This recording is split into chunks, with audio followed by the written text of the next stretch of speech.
Hey, what's up, everybody? Welcome back. I got another arrow broadhead bow setup kind of tip for you guys today. We're going to be talking single bevels and why nock tuning really matters with a single bevel broadhead.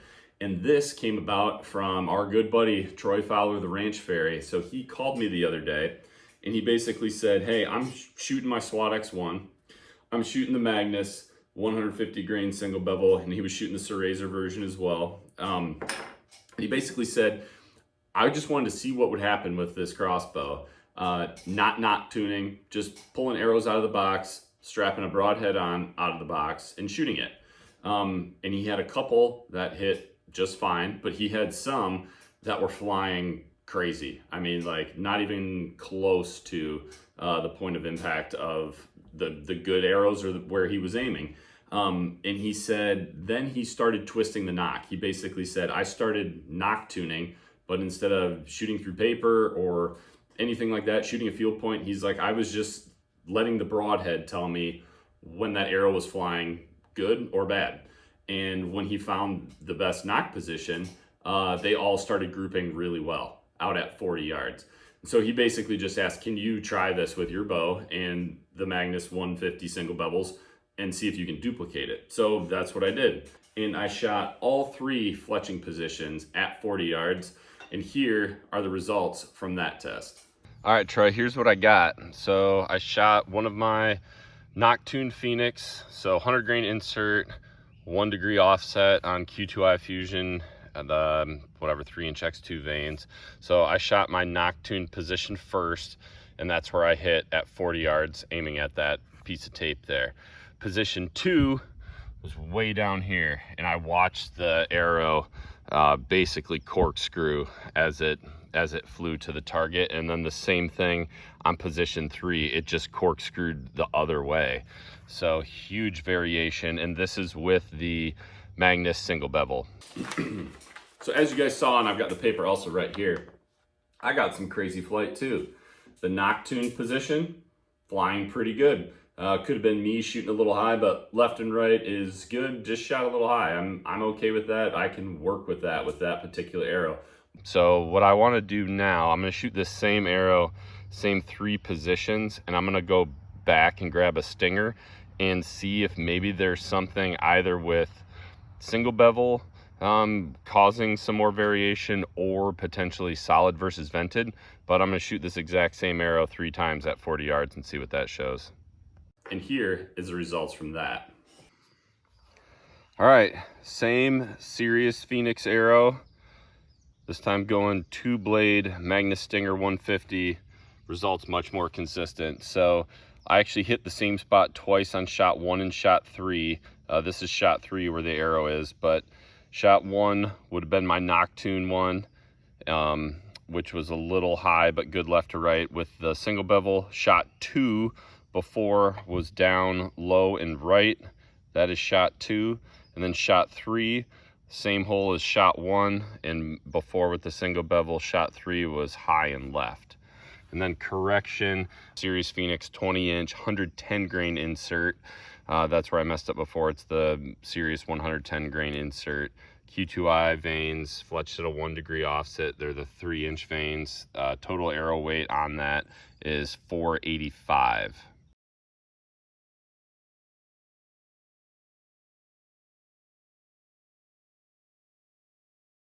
So as you guys saw, a lot more consistent with the vented double bevel 2-blade head. So nock position or the nock tune position hit just a little bit to the side of where I was aiming. Then I had a shot high, and then I actually hit the same hole on another fletching position, but a much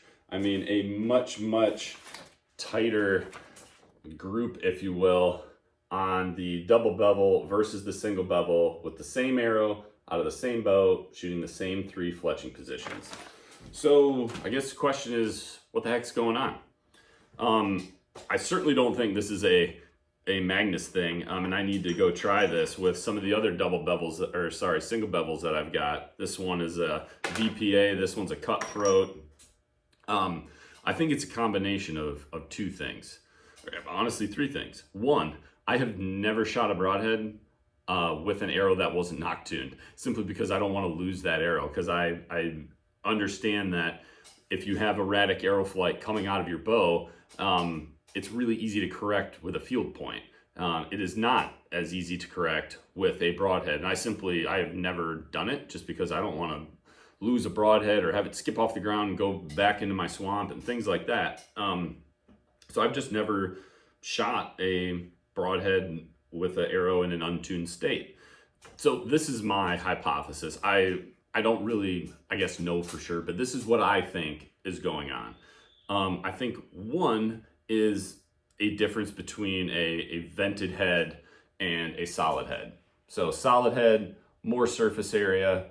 If the arrow is being launched in an unstable state, that solid head is going to be able to grab more air and amplify that that erratic arrow flight versus that of a vented head that has less surface area. I think that's one piece of it. Not only do I think it's a solid broadhead thing, but I also think it's a single bevel thing.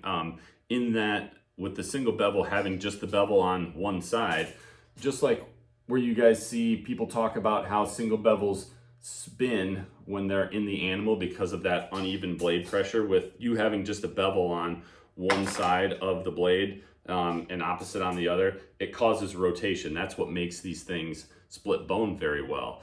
But that rotation should be happening in any medium that it's flying through, animal, bone, but that includes air.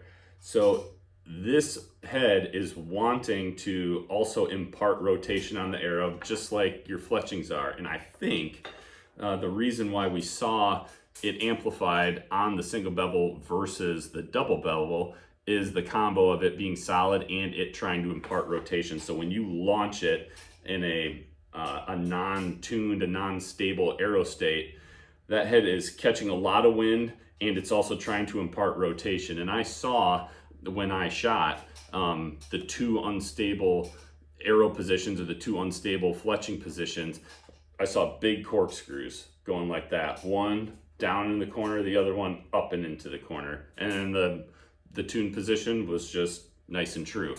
So I think that is why nock tuning matters even more if you're planning on shooting a single bevel versus a double bevel.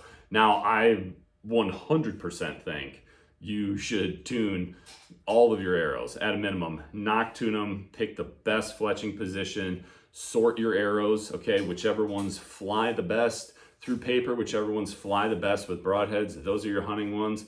The other ones become your practice ones.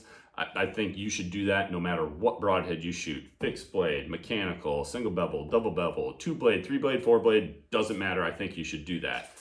But if you are gonna do a single bevel, you better be darn sure you do that, because that unstable arrow flight is amplified, in my opinion, by it being a solid head and by imparting rotation as it flies through whatever medium it is versus the double bevel. There's some big advantages to hunting with a single bevel, but you've got to take your time and you've got to make sure you've got tuned arrows and you know exactly where these things are hitting. Because if you don't, from what Troy found and what I was able to verify, you are going to have some pretty erratic arrow flight, especially pushing them as fast as we are with a crossbow. So that's what I got for you guys tonight.